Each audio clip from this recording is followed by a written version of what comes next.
Insidious! Oh, the red door! Insidious, the red door it is.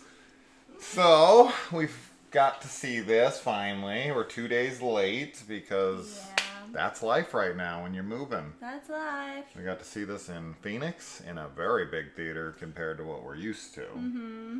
So, but I will say, right out the gate on this, I don't know if it was our theater or what, but the sound on this was not good. I thought the same thing, actually. I feel like the sound was subpar. Muted, yeah. Echoey. I was like, I kind of feel like it was our theater, honestly. Bro, the sound in this was horrible. If this was how it's supposed to sound, awful. Yeah. So, I don't know what, your mileage may vary on that one. Our mileage definitely was pretty high since we drove. High to see this. Freaking like 3.5, 4 hours. Anyway, so Insidious is back. We got our fifth and final movie, I guess. Who knows? It's supposed to be the final movie, but these franchises, horror franchises, you can never count them out. So I wouldn't say for sure it's over. I would say that if we ever do see another Insidious, though, it will be a new thing altogether. We'll completely distance ourselves from the Lamberts and, Specs and all that stuff, right? Yeah, maybe. Mm-hmm. So this time we get a direct sequel, finally, to Insidious 2, and we get to find out what happened to Dalton and Daddy, which I'm hearing a lot of negative about this movie, so I want to address that first. I have seen mostly negative, and the positives I've seen have been mostly just kind of like, it was good, it was fine, right? I have not seen a glowing review on it yet. So let's just say that. And as far as the plot goes, I don't want to ruin one thing on it. I'll just say that Dalton's going off to college, and Dad is trying to figure out why he is a little spacey and not able to get control of his feelings and his mind. Yeah. And so they both kind of go on an exploratory journey that leads them to the Red Door. Da-da-da. Yeah, so I'll let Kaylee go first on her thoughts. Oh, okay. I actually really like this movie. I mean, I don't know where I would put it as far as ranking it in the franchise, but I thought it was a really good sequel to Insidious 2. I like the father-son dynamic and the relationship that's explored in this. I think that's probably my favorite part. I found it to be really meaningful and heartfelt, and I just really enjoyed that. I think that Patrick Wilson and the actor that plays Dalton do a great job in both of their characters respectively. And I liked a lot of the scares too. There's a few that I think were really, really effective, and I don't know. I think that it worked for me. Everything really worked, and I definitely don't think it's a horrible film, and I don't hate it. I don't really even, and I obviously don't feel meh on it either. I think it's a really solid Insidious movie. Yeah. So I think that the film, number one, I did feel that the film felt cheaper than the other ones. There seemed to be a lower production value to it than the last four. So that was one notable thing for me while watching it. I will say, though, that the sound that we got assisted in that feeling. Yeah. For sure. The sound was just bad. But, I don't know. It's not a very good-looking film, right? There's no... And as far as, Patrick Wilson as a director thus far, this was pretty... standard fare as far as direction goes. There wasn't really anything uber interesting artistically. It felt kind of like a a standard film in that way. So I'm not really seeing anything yet from him that made me go, oh man, he's got some standout talent or whatever. And also, I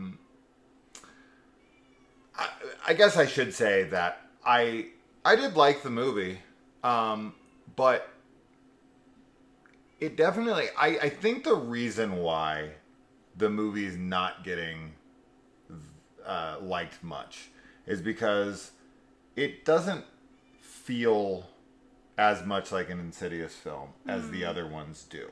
It has Insidious stuff in it, right? But the tone is quite different, and it felt like a different film, which isn't a knock from me. I know a lot of people like rinse, lather, repeat franchises, and they get really upset when a franchise goes in a different direction or tries a different tone or tries a different thing, tries to change it up. Because I think what people probably expected from this film, just storyline wise, is a really central focus on the Lamberts and like the first two movies, and to really, really bring it in. And this is shockingly, this is Dalton's movie. Yes, it is. Right? Yeah. I definitely expected to be with the family more. But I would say Dalton takes up 65% of the movie. Dad takes up like 25-30% of the movie. And then the rest of the family, 5%? 10%? Like, there's like very little of the rest of the family. Yeah. And I think that's one thing people weren't expecting, for there to be like these kind of two separate storylines, and they were like apart from each other but connected through the events. And I think people just really wanted to see that like family dynamic and of the first two movies, and to have that feeling like the first two movies. And that's just definitely not this movie. So I think expectations might have gotten to some people on that one. I didn't mind it. I was surprised, but in a fine way. I was like, oh, this is where we're going with this movie. That's not what I expected at all. So not a negative, just kind of, I'm trying to kind of explain why I think people aren't liking it. Yeah. We do get a new character in here who is Dalton's like roommate. Yeah, I was gonna say I really like her character. Yeah. She's definitely, I guess without spoiling, but she's like the comedic relief, like kind of like how Specs, and what's his name? I always forget his name. Specs and what's the other one? Oh, we Anyway, always forget their names together, but she takes that role, and I think she's really successful. I thought she was super charming. I really, I did laugh at a lot of her lines, and I like her relationship with Dalton in this. And as far as like what you were saying about Patrick Wilson's like directing style, I do agree with you as far as it not being like visually very artistic. Like there was no like really, like the visual storytelling is super basic. Nothing is like, there's no risks or anything, which would have been cool to see. But I do feel like his focus was much more on the characters themselves and like their relationships. Yes. So I'm fine with it. But of course, you can kind of bolster the story with visual storytelling. And that if you try to go down that route. But I don't know. It did and it didn't feel like an Insidious movie to me. I'm happy that it kind of broke away from the rinse, lather, repeat of the other ones. Like, I don't think it wasn't taking any huge risks, but it felt a little bit more intimate. And yes. I was, like I said at the beginning of this review, I really enjoy the father-son relationship that's explored. And I think that being the highlight makes complete sense because of the content of the first two movies, even though the family is larger, more involved in both of those. I think when you get down to it, what's really happening is between Dalton and his dad, So I liked all that, but yeah. Yeah, I mean, the film's much more focused and, it's a much smaller movie. Yeah. Right? It doesn't go for like some larger scale bombastic thing. it really just focused on these two characters and their relationship. And that is the main focus of the entire film. And, you know, with this franchise, there's always at the heart of this franchise, like a family in peril, and they need to be brought back together because of what's happening to them, whether it's 1, 2, 3, you know, last key. It's always about like a family that's struggling with this further. As far as like legacy characters go outside of the characters that we already mentioned, we do see them, and I think this might be another thing where people feel like this was almost like a spin-off or something, because they make very brief appearances, and the way that they're put in kind of feels like, I don't know, just like, I wouldn't say phoned in or anything. It was just like, oh, we just kind of, we want to just throw them in here really quick. Like, hey, don't worry, we didn't forget about them. And here they are. But they're like, they're very quick. Blink and you miss them kind of characters. And that's, for me, it's fine. Because as I said, you're there for you know, the father-son relationship. And then there's the horror going on around them. And that's the movie. It's a very basic film. There's zero risks taken.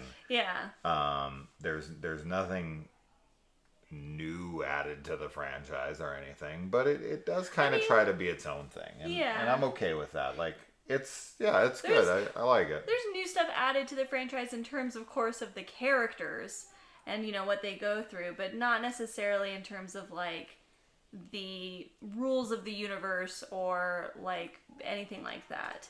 But I don't know. I think it was a competently made film, and I think it was a good freshman effort, you know, for Patrick Wilson. Like, I don't know. I liked it. It's fairly anticlimactic. I'll say that, right? Like, it kind of builds, and then it just kind of happens. And, you know, thinking back to the other Insidious movies, especially like the first one, maybe even the second one, the climaxes of those movies are really good. There's a big payoff and reveal, and this is where I feel the cheapness of the production comes in, because the further in this one is like so scaled back. Yeah, it is. And I like, agree with you on that. There's very little of it, and what you do see is just kind of like nods to the original, and almost nothing unique or new to that. I will say, I don't want to really 100% say it because I don't want to give away, I feel like it's kind of a spoiler, but I think that the ghosts are used in a slightly different way in this film. Versus like the old ones with the further. So I guess that would be something new that I would say that's a little bit more, and maybe that is like a budget constraint. I don't know why I feel like the budget wouldn't be that small in this, obviously, because Insidious is a pretty major franchise, and this is, you know, summer release and all that. But I'm also going to point out that I would maybe need a second watch to clear this up, but off the top of my head, I cannot think of a purpose or resolution to an entire subplot of this film that takes place in a fraternity. Oh, okay. I don't really know what the inclusion of that does for the film, other than bring Dalton back into the further. Sure. That's about it. But it sets it up like there's some mystery behind it that's gonna get solved. Yeah, you're right. And it never, ever gets resolved or has any meaning to it at all. Yeah, later on, you're right. What is the whole fraternity subplot? I mean, in the future, at some point, it would be nice to do a rewatch and then do like a spoiler discussion on it. I mean, I'm not crazy on that, right? Like, No, that doesn't actually go anywhere, it does, right? like you said, there is a purpose in terms of bringing Dalton into the further. But he could have just went to sleep and saw also, creepy things in his room. Yeah, but it's also the environment. You know, he's at college, so it's like that's part of it's that, right? But you have to admit that they were setting up I think that there thing with like a reveal and like, you know, basically, essentially they're setting up something that would be like a murder mystery, so to speak. Sure. And that shit just never gets resolved. It never has a purpose in the film to me. And as I said, outside of that you could have had that done in 1,000 different ways. So to set it up in this way, and for that to not actually resolve itself or go anywhere, I was like, what? Yeah. That's super weird. Like, it feels like they had a plan in place for that and then just abandoned it. That's what I feel. Gotcha. Because I totally thought we were going to get a reveal of something, and we're not talking spoilers, but it seemed very obvious where it was heading with it. And then it just was like, bye.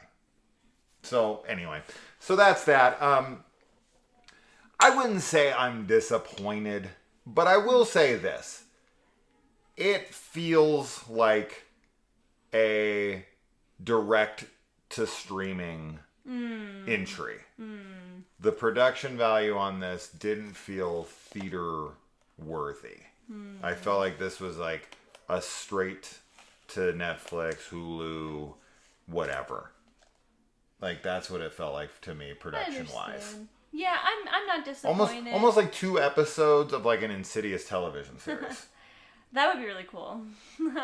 I'd be really into that, actually. But yeah, I'm not disappointed. I'm a big fan of the Insidious franchise, and so far, like, I don't hate any of the entries, so I'm fine with it. I had a good time watching it.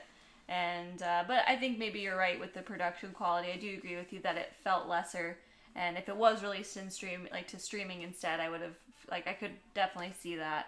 But I don't know. Overall, I left the theater like happy and didn't feel like I was wasting my time or let down or anything.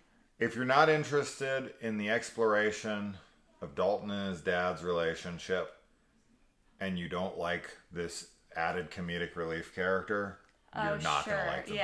Yeah. Like your enjoyment level is completely hinged on all that. Of that. Yeah. Right? If you're not into their story, if you're not into like their, you know, almost estranged relationship that they have with one another and the exploration of that, and then this is definitely not gonna work. Yeah. As far as the horror goes, I think all of it is fine. I think that it was cool. Mm-hmm. It all fits really well with like the Insidious, like you know, like the jump scares and all of that they do. I feel like it was the same level for the most part as the other films for me. I don't know that any of them. I mean, there's one scene that I really liked, I would say, in this one, which you know what it is, and you won't know what it is, but the rest of them, I mean, I don't know. They worked for me, but jump scares usually almost always work on me. The first 45 minutes of the original Insidious was like some of the greatest horror filmmaking I had watched in a long while. Mm-hmm. And then the imagery in the last act within the further, with like the girl who's, you know, ironing and the family on the couch and the shotgun and all that stuff. You're right. That stuff is so like imaginative and cool and visually exciting and whatever. You get none of that stuff here. I'll say, so just to amend what I said, the first Insidious definitely has like the best as far as the visuals and, as you said, the first 45 minutes and all of that. But I think that what we get in this, although it's not as imaginative, I think that it all works within, like, if you like that style, at least, like, in the rest of the franchise, the jump scares that they do and the build up where it's like, I think that this fits with that. This doesn't have a memorable villain to me. Right? Memorable. When I think about the franchise and I think about certain sequences within the franchise, I mentioned some from the first movie.